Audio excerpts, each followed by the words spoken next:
بالترضى سيدا أنصار أولا ما نجرين بان أولا ما يديك وهدو يديك اللي هلا داديو هدو يلاك يديك اللي هلا جوكسو وإن لقى جوكسو باين على سوشي ديك ولقوها ليل إذا كان حقا ولقى جوكسو إذا كان باطلا تكفيرك ولقوها إذا كان حقا ودليلا صحيحا ليه هدوسا لنا ولقى جوكسو أحكام الإسلام يا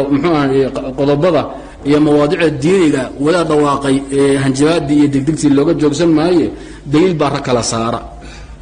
ilma adeer waxaa kala hagta daliil hala yimaado xoyaan la wareegsanay warku intaan weeye marna waxa noo saarteen muxuu ahaayay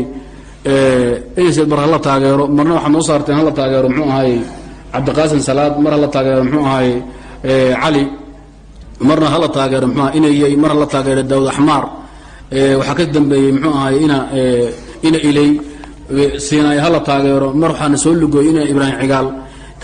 dhammaanayba dadkan waa imada loo sheego laabudda inaan dadka baatilka imadana u sheegno shayga baatilka ee kufriga umada waa in loo sheego walaa budda an nusarrih bi ahli baatil liyuhdaru baatil banaan taagan ma jiro yaa xambaarsan baatil iyo kufri iyo gaana banaanka iska taala ma jirto dad baa xambaarsan dadka waa imada loo sheego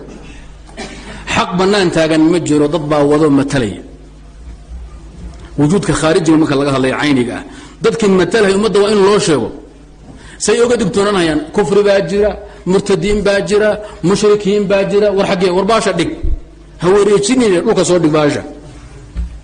mushrikiinta iyo murtadiinta iyo gaalada iyo kuwa diinta Ilaahay ka baxay iyo kuwa noo sheeg xaqeen saaraa baal korka la wareejo haabta umadu xibaabiyeeyo باشي هابي سواد جنينا نضع مواضعها مالها إلى هاي الضمة حاليا حي قشر في 4 مواضع ما تراضين مالها دكتي دقي ضمضوا يفتحوا مالها الدقان بان جنينا وركم مدينة اللي يقولوا جين شيء كستن موضعي سواء إنه الدواء أو فريست لكن وحادبها شيء والبمال وصن لهين إلا صاره